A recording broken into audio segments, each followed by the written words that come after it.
Welcome to the AI4EU Cafe. Today is September 15th, and I have great guests, two speakers with me today. It's the lady first, Anne-Kathrin Debien, AI4EU Project Director, and Vangelis Karkaletsis, AI4Copernicus Coordinator from NCSR Demokritos. And they will talk about enabling AI and Earth observation innovation, integrating the AI4EU platform with DIAS platforms. As always, I'm the moderator and cafe manager. My name is Carmen McWilliams. I'm from Grassroots Arts in Cologne. I'm myself partner in the AI4EU project, and I'm director of the company Grassroots since more than 15 years. Please take notice that the session will be recorded, very important. No confidential information shall be shared in this cafe session. In this cafe, the speakers express their personal view and opinions. This is not necessarily the official AI4EU project opinion. So what is this cafe about? As we know, it's an online forum to gain insight into the European AI scene, and participants get the chance to share knowledge and experiences and meet stakeholders in various areas of AI research and application. So I would like to say this is an interactive session. You, as the participants who are joining today, you can write your questions into the text chat, and then we later read your questions and the speakers will answer it. So feel free to ask the questions you like. And I have now come to the highlight of this day, to the speakers. So I start again with the lady, Anne-Kathrin Debien. Anne-Kathrin Debien is the project director of the AI4EU contract with ESA. She has a master's in bioscience engineering from the Catholic University of Leuven with a focus on Earth observation. She has worked as a service development manager, developing satellite-based ice monitoring at Kongsberg Satellite Service from 2011 to 2015. Afterwards, she started as Space Tech Partners, where she was in charge of training and information sessions on the EU Copernicus program and the Copernicus Support Office. Her interests include user education and innovation in the European Earth observation sector. Hi, Anne-Kathrin. Hi, Carmen. Great, I hear you, I see you. Great to have you today in the cafe. So, and also, of course, now I would like to introduce our gentleman, Vangelis Karkaletsis, Director of the Institute of Informatics and Telecommunication, IIT at NCSR Demokritos, member of the National Council for Research and Innovation, and member of the National Bioethics and Technoethics Commission. His research interest is in the area of content analysis, big data management, knowledge representation, human-machine interaction. He's the head of Software and Knowledge Engineering Lab, SKEL, at IIT from 2004 to 2019, coordinator, scientific and technical manager of many European and national projects, and organizers of numerous international conferences and workshops and summer schools, having been responsible for the Institute's educational activities for more than 10 years. He initiated the joint PhD scholarship program with several universities abroad, launched the new MSc in the data science and Master of Science in artificial intelligence programs for NCSR Demokritos, and set up the new educational program for primary and secondary schools. Also very impressive. It's a pleasure you're here. Hello, Vangelis.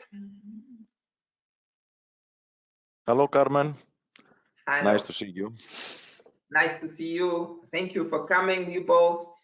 And now I see also again a lot of people are joining. Thank you for joining today the cafe, and we will start now by the presentations. First, of Anne-Kathrin, and then secondly by Evangelis.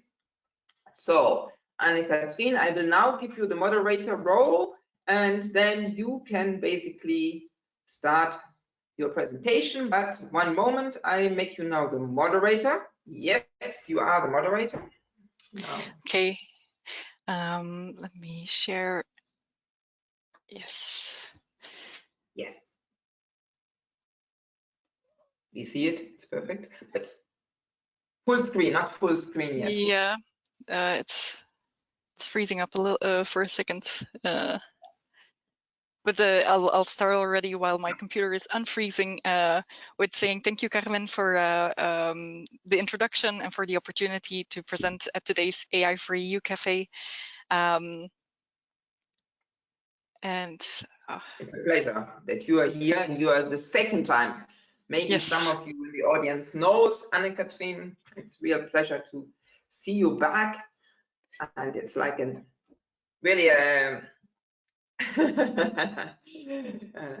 I'm a fan of you, and you're a fan of the cafe, and so yes, wait. It's now.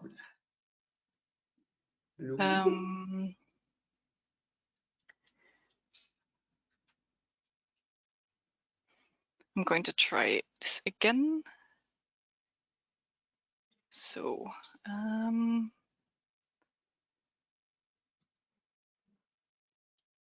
we can also switch, no? If you feel like you need more time, then we are.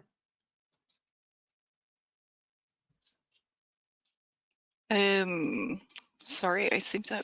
Why does it keep on saying paused?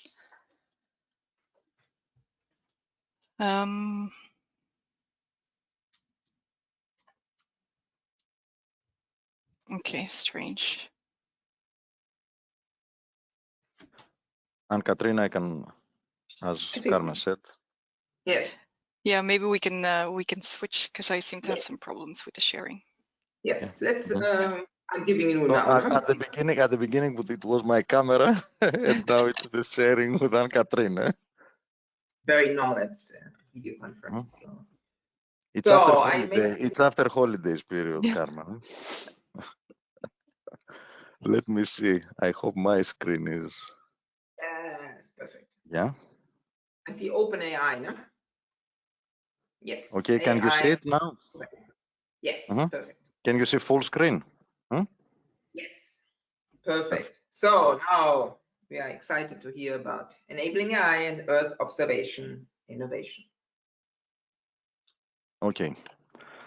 Perfect. So I can start, Carmen. Eh? Okay. Yes. Okay. Thank you for this invitation, and thanks also to Anne-Kathrin for this joint presentation. We have a collaboration between AI4EU from ESA and the newly started AI4Copernicus project, but we will be able to say more about this later. Now, about AI4Copernicus, I'm starting my presentation. I'm Vangelis Karkaletsis. I'm the project coordinator of AI4Copernicus. First, a few things about my organization. I'm coming from the National Center for Scientific Research, Demokritos. This is the largest multidisciplinary research center in Greece, with more than 1,200 people. This is operating for more than 50 years. It currently includes 5 institutes. I'm from the Institute of Informatics and Telecommunications, but we also have the Institute of Nuclear and Particle Physics. We have the Institute of Bioscience and Application, Nanoscience and Nanotechnology, Nuclear, Radiological Sciences, Energy and Safety, 5 institutes. And we also have a large technology park inside NCSR Demokritos, because my research center puts a lot of emphasis in innovation and collaboration with industry. Now, with respect to artificial intelligence, we have a long tradition here at Demokritos, starting from the 70s, actually. And the last few years, we are involved in several projects mostly European, but also national projects, also large collaboration with industries, like the Center of Excellence on Document Intelligence we have recently set up. So many projects during the last years. One of these projects is the AI4Copernicus project, which is coordinated by us. The full name of the project is Reinforcing the AI4EU platform. So it's in the family of the AI4EU projects by advancing Earth observation intelligence, innovation, and adoption. This started in this January and has a duration of 36 months.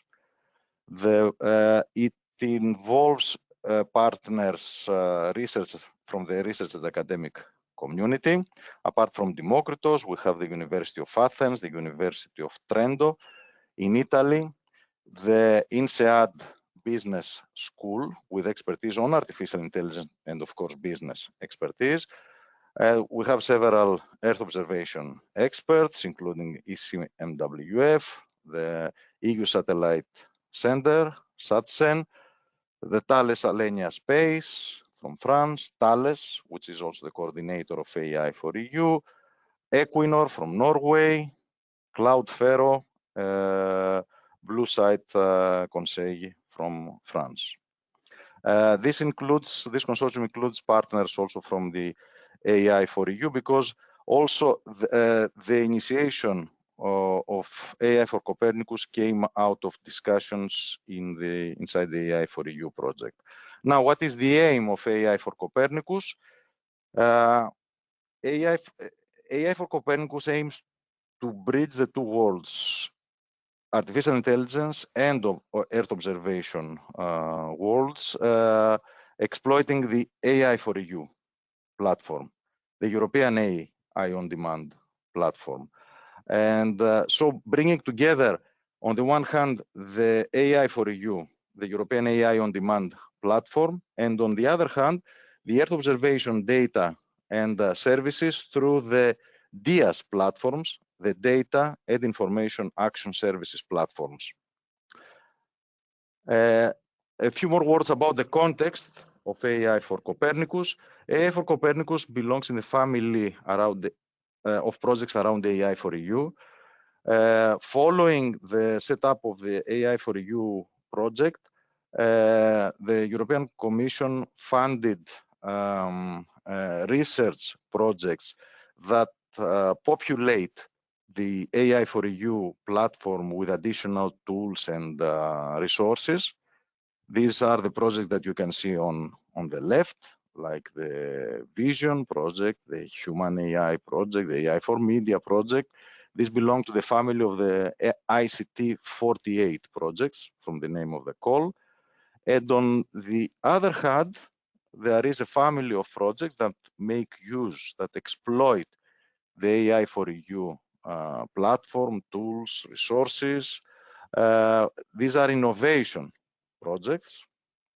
These are the ICT49 projects, again from the name of the call. AI4Copernicus has to do with Earth observation community. iEnergy, another example of these projects, have to do with energy, and so on. There are 6 such projects in the family of ICT49 projects that make use and exploit the AI4EU platform. And I have to stress that this innovation project, these ICT49 projects, 6 projects, are focusing on SMEs. And a large part of the budget of this project will go to SMEs through open calls related to the content of the specific project, in our case, Earth observation. Now, the objectives of AI4Copernicus: drive technical integration, expand the integration of AI4EU with DIAS platforms, the platforms with Earth observation data and resources. This is actually a work that has already started in AI4EU together with one of the partners in AI4EU and AI4Copernicus, with Thales Alenia space. And inside AI4Copernicus, we want to expand this integration between AI4EU and DIAS platforms, enriching the services offered by AI4EU. This has to do with the technical stuff. With respect to the innovation part, the aim is to create an AI Earth observation innovation cycle through open calls. As I said before, open calls represent a major part in all ICT 49 projects. In our case, we have 4 rounds of open calls, leading to 17 projects involving SMEs that will be funded by AI4Copernicus. And the third objective is, through this process, to support the evolution of the DIAS's platform, extend the integration work through extending the integration work in AI4EU with 3 of the DIAS platforms, 2 of which are represented inside the consortium, CREO, DIAS, and WEKIO. The positioning of AI4Copernicus, this graphically represents what I've said before. On the one hand, on the left, we have the AI4EU, which consists mainly of 2 things: a repository, a catalog of tools and resources, and an experimentation platform based on Acumos. And on the other hand, we have the cloud infrastructure offered by the DIAS services, providing access to Earth observation resources. And in the middle, we have AI4Copernicus, which enriches the services offered by AI4EU and DIAS with additional services in the area, and also with the integration actions that I mentioned before, and the networking activities. Now, and all these are happening in the aim behind all this is to support the open calls, to bring together, to bring SMEs working in the area, offering them AI services in addition to Earth observation data and services in order to develop applications, projects in the area. What we provide to are providing to our applicants is AI technologies, some of which are coming from the AI4EU platform. Others are provided from the AI4Copernicus consortium. Earth observation data through DIAS and through other sources. The AI4EU tools and services, and so on. And our expertise in the area of innovation, ecosystems, and in the area of AI and in Earth observation. We have a budget of 2 million euros to support calls, to support projects that will be funded through the open call, 17 projects in total. And apart from the funding, these open call projects will be supported by the AI4EU consortium partners in their work. We have 4 rounds of open calls. The 2 first of them are currently open. The first open call has been announced since the beginning of July this summer, ends at the end of September, 30th September. It's an open call for use cases. We have 2 types of projects for SMEs funded by AI4Copernicus. Use cases are the larger projects involving a consortia of 2 or 3 partners with funding up to 150,000 euros per project. And on the other hand, we have experiment projects involving just a single partner, a single organization, single SME, with budget, with funding up to 80,000 euros. In the current call, ending at 30th of September, we will fund up to 6 projects. Another call that is currently open is the call for citizen social challenges. So this is targeted not to SMEs, but to citizens who ask citizens to provide, to propose applications tackling social challenges in the area, exploiting AI and Earth observation.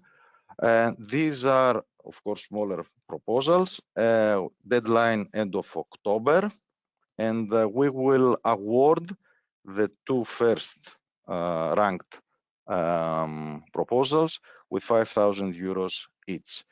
And in 2022, we have 2 additional calls: the call for experiments and the call for use cases that will be based on the citizen social challenges, which is currently open. The 2 other calls have deadlines at the end of April 22. A few more details about the open calls. I want to stress that for the open call that is currently running for use cases, we have 4 areas: health, security, energy, and agriculture, which are represented by the corresponding partners in the project that will run also the corresponding domains. Health is represented, health and environment by ECMWF, security by SATSEN, energy by Equinor, and agriculture by the University of Trento. Up to 6 projects. The project will start this January and will end April 23. We have the other call for experiments, where we do not restrict the domains. In this call can be in any industrial domain, not only in the 4 domains that we target currently. Up to 8 experiment projects, the smaller projects, will be funded under that call. We also have the citizen-driven social themes call, which is currently running by the end of October, as I said before. And based on the result of this call, this will drive the other call for use cases, which has a deadline at the end of April 22, and will fund up to 3 projects, use case projects. Just to have an idea about the scheduling for this project and the duration. Okay, we have the open call, the announcement phase, and the selection phase. For this first round of call, this will end by the end of this year.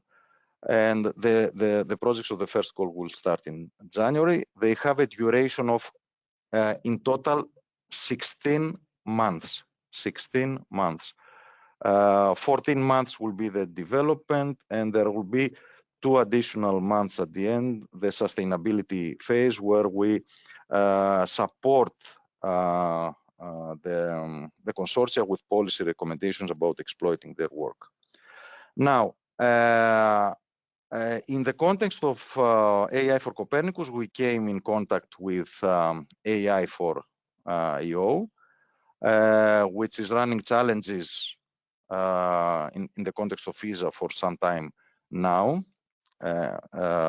And that's why we decided that it would be good to do this joint presentation in the AI4EU Cafe. We have some joint activities together, but I think it's better to hear Anne-Catherine first about the AI4EU project, and then continue with our presenting some of our joint activities between the 2 projects. So thank you, Carmen. I hope I didn't take more time than, yeah. Okay. All perfect. Okay, thank you. The question over to Anne-Catherine. You want to try to do it? Yes, let's try again. Let's try. And then we see if that I make you now the moderator. Yes. Okay. Yes, we have it Okay. back. Now you see it. Yes, perfect. Okay. Good. I'm glad that it works now. I will be talking a little bit more about AI4EU, which is not linked to the European Commission. It's linked to the European Space Agency. But there's a lot of overlap at all of those levels on the activities are ongoing, a lot of complementarity.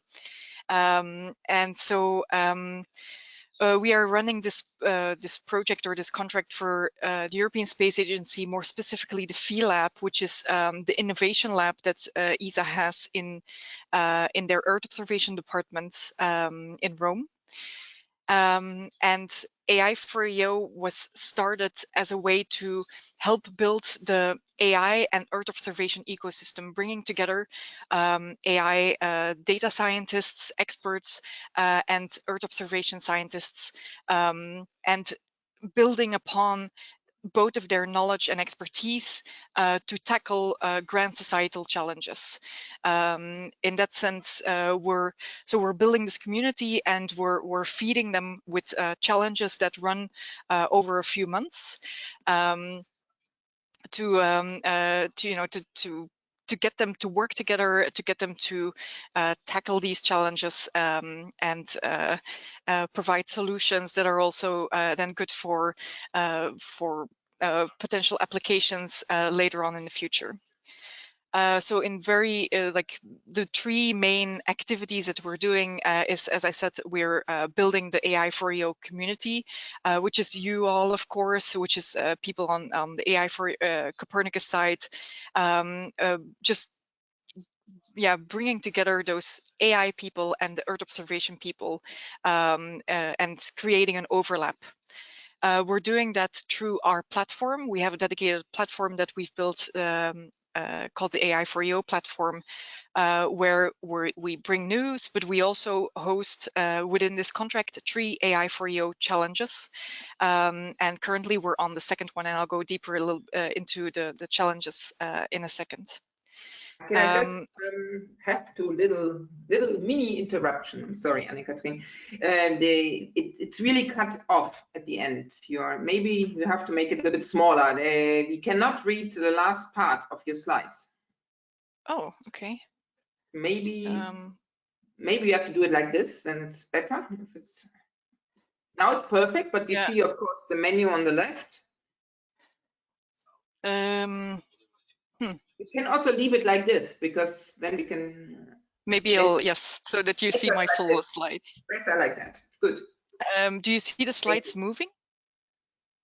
It is paused. Why is it paused? I see table of contents, selecting the right platform slide now, custom platform. Okay. It all works, yes.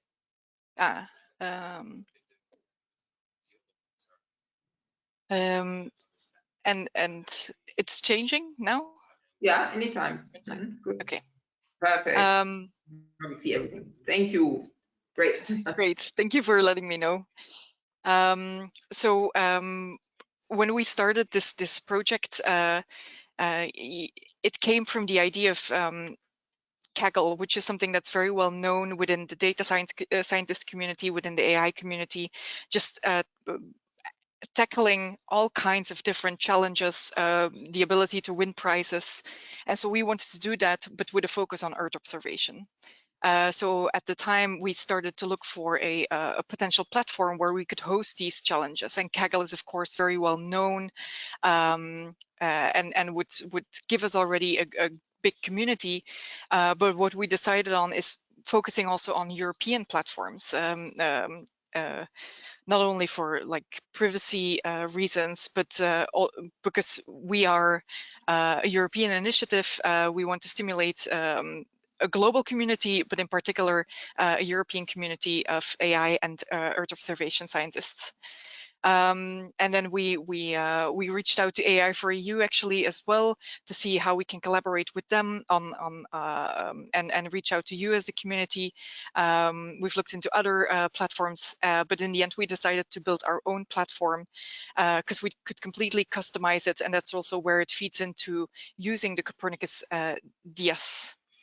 So the AI4EU platform, what it consists of now is, of course, a website, a front end where people can find information about the challenges about AI4EU, where they can see the prizes. But there's a lot more going on in the back because this is a challenge. So that means that when people participate in the challenges, they need to be able to submit their results and get a score back and see on a leaderboard how well they are doing. And so that is part of the live scoring tool. Since we're working here with Earth observation data as well, they can get quite big. So we want to make sure that there's enough storage available for us to process the results and to process a score, but also to give the participants the ability to work in a cloud environment and to run their AI models in a cloud environment. And for that, we're using EuroDataCube, amongst others, which is all built on the Copernicus DIAS as well. With the Copernicus DIAS, we have the benefit that there is already this cloud platform available that offers all of the Copernicus data. And so all of the satellite imagery available from Copernicus, which is often what we are using because they're free and open data. And then it also gives them a cloud, the processing computing capacity to be able to run these big AI models, to be able to fine tune so that no one is dependent on having their own servers. And so in particular, as I mentioned, we're right now at the second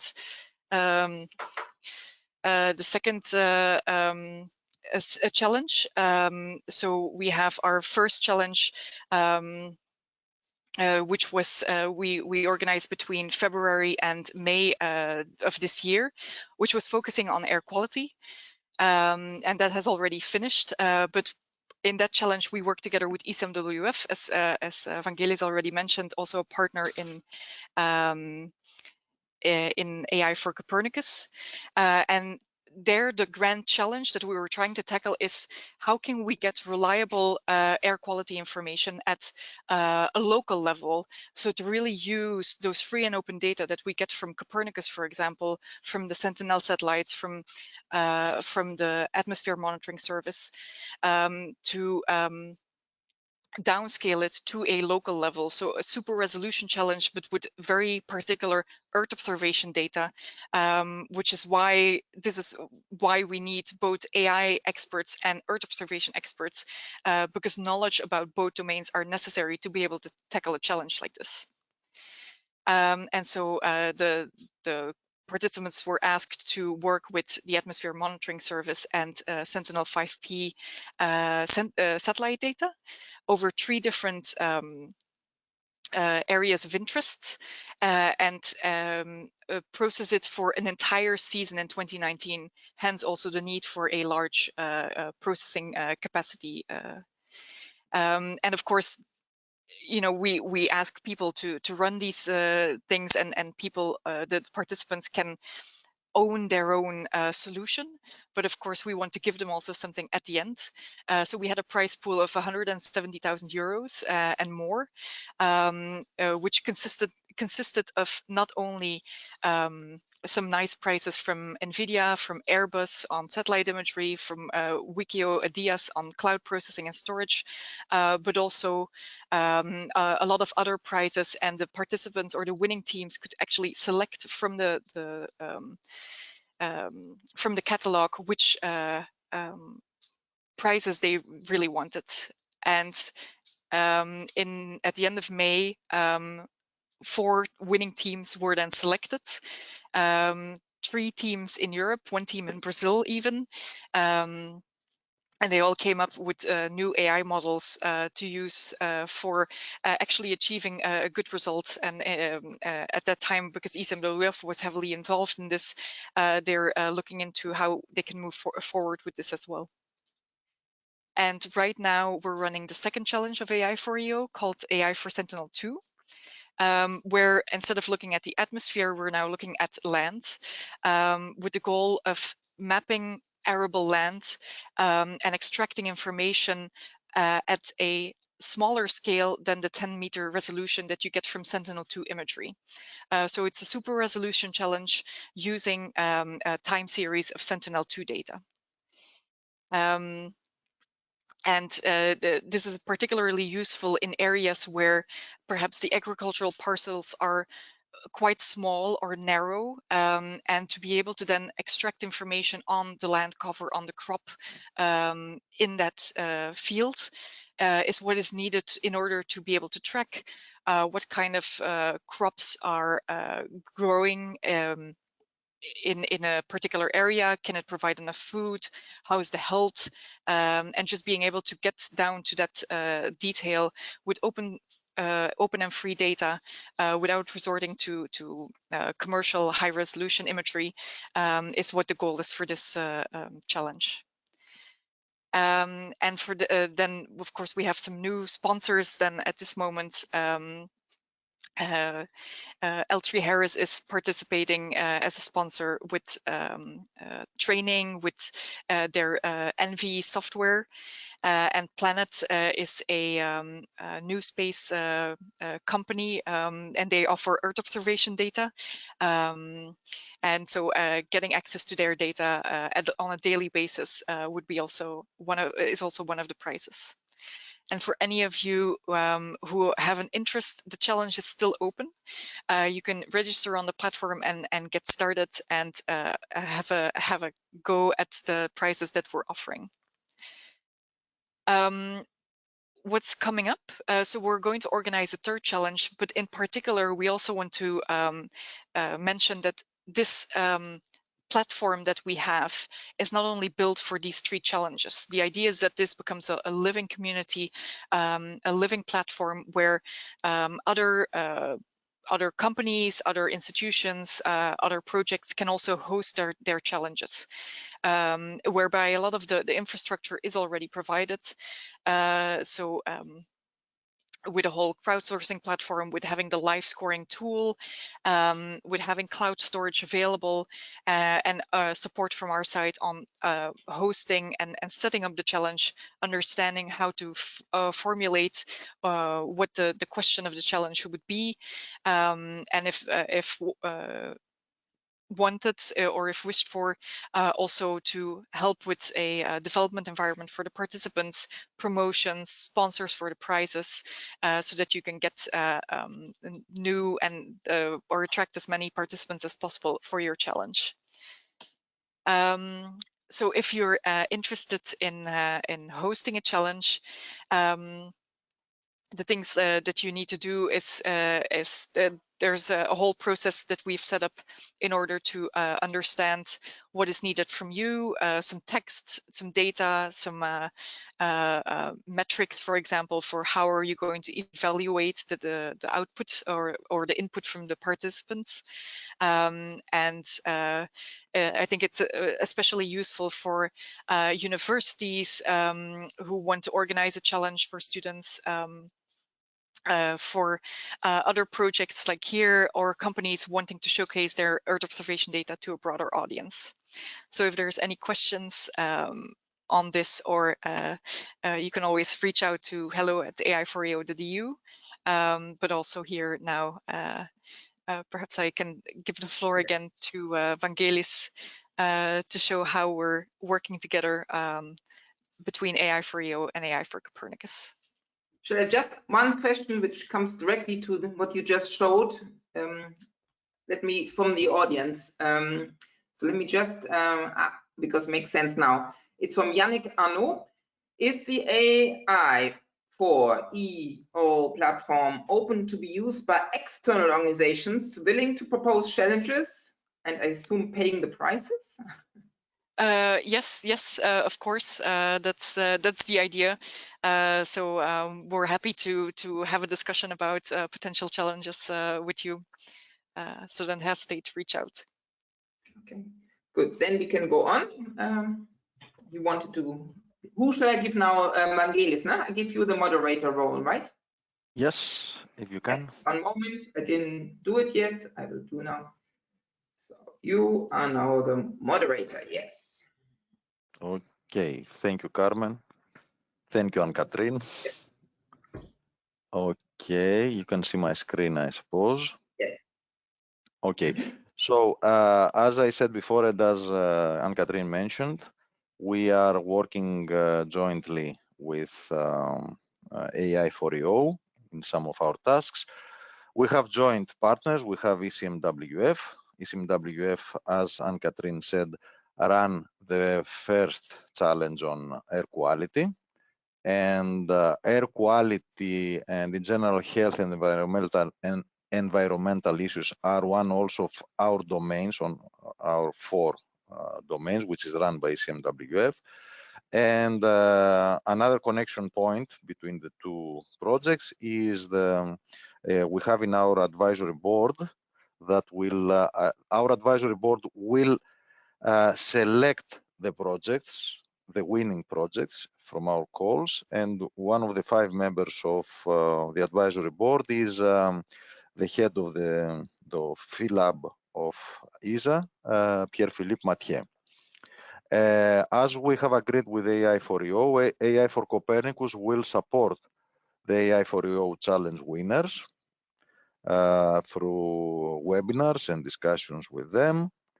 And the thing that we are currently discussing with AI4EU is to exploit the AI4EU challenges in order to trigger the AI4Copernicus calls. We didn't manage to do this in the way that we wanted to do for the first 2 calls, but this will be definitely the case for the coming 2 calls. We will host AI4EU winners and challenges in our cafes, because Carmen, we have also cafes at the AI4Copernicus, following the AI4EU tradition. And we will also support the AI4EU winners with policy recommendations in the context of AI4Copernicus. So these are the things that we have discussed already with AI4EU, but I'm sure that more activities will follow. We are just in the beginning, because as I said before, our first call hasn't finished yet. It is ending the end of September. And I would like to urge anyone that is interested to participate. There is still time. There is not needed so much time in order to prepare the proposal for our call. You need to have a good idea in order to participate. Anne-Catherine, I don't know if you want to add something with respect to this. No, I think it's it's a very good combination of both AI4EU and AI4Copernicus. AI4EU as a way of getting started in AI or in Earth observation, to work on a challenge for a few months and learn how to work with the data or learn how to work with AI models, find a solution, and then take that solution to a higher level with AI4Copernicus and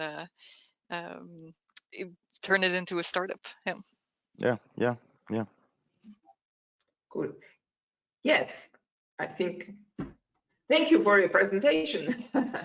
So it's for everybody, it's now time for question answers. It's super interesting what you're offering basically to the community. I personally, there are so many open calls that you can hardly choose. So my question is now, I am a student, a PhD student, and I would like to apply. can I do this in where do I go? I mean, just little direct practical. Is there something for a PhD student, or is it only for SMEs? If you ask me, Carmen, in AI4Copernicus, the main target, and this is the case for all ICT49 projects, is SMEs. SMEs. Okay. And European SMEs, not someone from Brazil, Anne-Catherine. This is addressed only to EU members, countries, and also EU associated members. But we have the call also for the Citizen Social Challenge, which is ending end of October. And in that, for that call, we're going to provide awards, 5,000 euros, 2 awards, okay? And in that, PhD students can definitely participate. Okay, because that's always the most question, is it only SMEs, or is there also a possibility for a natural person, which in legal language can be a student or just a person? But you can also apply as a person in that citizen call, no? So. Yes, exactly. But most of the calls is for SMEs, because this is the philosophy of the EU behind ICT49 calls. Okay. Yes. And on the AI4EU side, we're very happy to welcome PhD students to participate in the challenge. If you at the moment don't have an idea yet for a startup or something, you can already participate, because we offer you the idea or the challenge, the question that needs to be solved, and we give you the data. And while we don't hand out grants, we do hand out some very nice prizes. So. Yes, so here it's a good way to incubate, no? Incubate your possibly startup. You are testing it, and you're getting your data and support, and then you can really form. So that's maybe to understand the differences. And it's basically, when you are coming from UK, also the very important question here, is both are open for UK people? Yes, it is. Yep. It is. Okay. Yeah. I also got this information, but it's repeatedly the same question. So I have to say, Carmen, if I may say, in the AI4Copernicus site, there is a page with a set of questions, the frequently asked questions that we gather, and we receive many questions.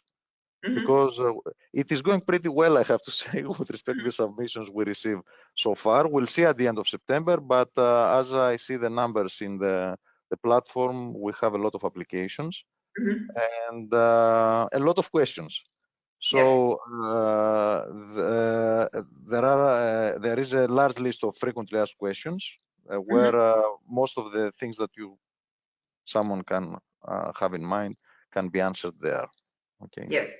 And basically also there is then the proposal template, I mean, how you can apply. Yeah, all the information is there. The proposal template, you need to log in into the platform, okay, because there is an open call platform.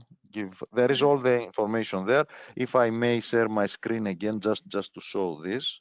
Yes. Can I do that, Carmen? Is it okay? Yes. You are still the moderator. Okay, so this is the AI4Copernicus site. Okay. Yes. And through the open calls, there is the information on the first and the second round. This is the page for the first round with all the information about the proposal presentation, the guide for applicants, the templates, indicative projects in order provided by the partners. Okay, the proposal forms and so on, and also information about the grant agreement for the successful ones, information about the second round of open calls. Again, the similar information about the proposal preparation, how I submit, the awarding phase, and also the list of the frequently asked questions for the first call. Okay. Yes. So all the information is there, but we are open. Please contact us for any question with respect to the specific call. Okay. Yeah. Yes, I have here a question from the audience. Paolo Soleni, hello. Hi, everyone. I just wanted to ask if in these platforms, there's some reference for learning, for example, tutorials. I'm a Python developer and I have experience in AI, but I should improve my Earth observation knowledge. So are there tutorials and where? We don't have tutorials available, but what we use in the data package that we offer to participants is a Jupyter notebook, which already has an example ready, and which relies heavily on EOLearn, which is a library that has been specifically developed for AI and Earth observation data. And there's plenty of tutorials on EOLearn available as well, because it's used for a lot of different things. But we try to make the barrier as low as possible then for people who already know Jupyter notebooks, but then have immediately access to a good Earth observation library as well. Okay, thank you. And if I may add also, with respect to AI4Copernicus, there is a technical documentation that can be used. And we have also in the webinars, the webinars that are recorded and anyone can have access, presenting information about the 4 domains that we currently have in the project. And there is going to be another technical webinar. We will announce the specific day very soon, maybe by the end of this week, for additional technical information. Okay, with respect to access to DIAS, to AI4EU, and to AI4Copernicus resources. Okay. It's always on your website, just that. Yeah, all in the website. The technical documentation for all 3 is in the website, but we will also have a webinar just to help those interested presenting some of this information. But the technical documentation is there and it is dynamically updated. Okay, because AI4EU platform is also being enriched continuously. And this is the case also for the AI4Copernicus tools and resources and DIASes. Yes, so okay. I think there's a lot of information out there. And it seems like people in our audience are very happy. So they know now where to find things, they know now where to look. You know, now I think it was very, it was very clear what you presented. And now to close this up, this nice cafe, I ask each of you what you like most about your project Copernicus. You as person in the middle, speak person, what would you say is so special about your project? Catherine? Okay, I start then. Okay, now I'm participating also in the AI4EU project. So AI4Copernicus started from discussions inside AI4EU because there we realized that there is such a need to bring the 2 communities together, and I really like that. And following discussions that I had with the University of Athens and also with the AI4EU coordinator, with Thales and Thales Alenia Space, we thought that there is a need there and we need to fill it. Okay, and this brought Copernicus, AI4Copernicus in life, and I really enjoyed that. And it seems that we have significant impact so far. With respect to my personal feeling about this, I'm a technical person. I'm coming from AI. This is my artificial intelligence background. So the technical integration work between AI4EU and DIASes is something that I enjoy.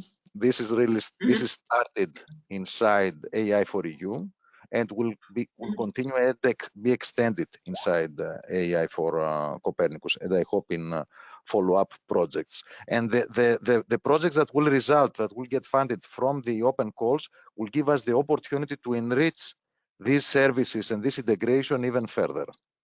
And this is the case also for the collaboration with AI4EU. So technical, I really enjoy, but also the bridging between AI4EU, DIAS is the two worlds is something that I really like. Yes, yes, it's really incubating all of this motherboard where you also part in this AI4EU, then getting together and saying, hey, we do something really in Earth observation and then Copernicus. And so it's really exciting that this is working, this kind of wished for ecosystem where we get a lot of, hopefully soon also more SMEs in. So I now give to Anne-Kathrin, what makes you so excited? So I think with AI4EU, the nice thing is that Earth observation scientists did start to use or look into AI already, and you have AI experts who may have been working with imagery, of cats and dogs and computer vision, so they know all of those techniques that can actually be applied to a satellite image, and just to give them the opportunity or a challenge to work on something technically, to try things out and to experience something different and look at things from a different perspective by bringing together those two communities and then hopefully really driving innovation as well in Earth observation is what I find extremely interesting about this project. Yeah, cool. I saw in your background, also bios, both of you have an interest in education and innovation also. I mean, how to drive it further, also in how it can grow, not only then keep it as a way, but how to, and these open calls, they will really help, I think. It will help a lot of people to say, hey, I'm also getting into this field. And yes, so last question from the audience, and then we're closing. Shaima Anna, can we get the session recording? He said for 3 days. I think the idea is in 3 days. I can say it here again. The recording is there. I will send it to you, Vangelis, to you, Anne-Kathrin, and you will give me the written okay or not. And if I get the green light from you both, then I can also send you the recording, Shaima. And I have now notified myself that I'm going to also send it to you, but it's for everybody available afterwards on YouTube, AI4EU YouTube.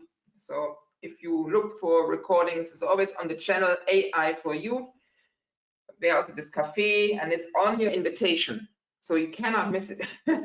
It's like, okay, there's a YouTube channel, but it will only be there if Vangelis and Anne-Kathrin say yes afterwards. They saw it, not now. Okay.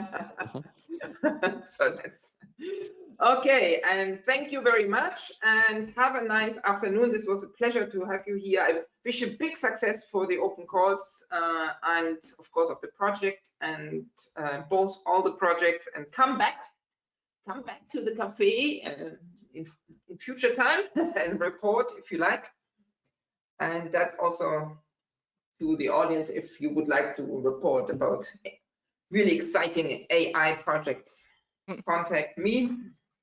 So yes, sure. And then bye-bye, thank you, and have a nice afternoon once more. Thank you. Bye. Bye-bye. Bye-bye.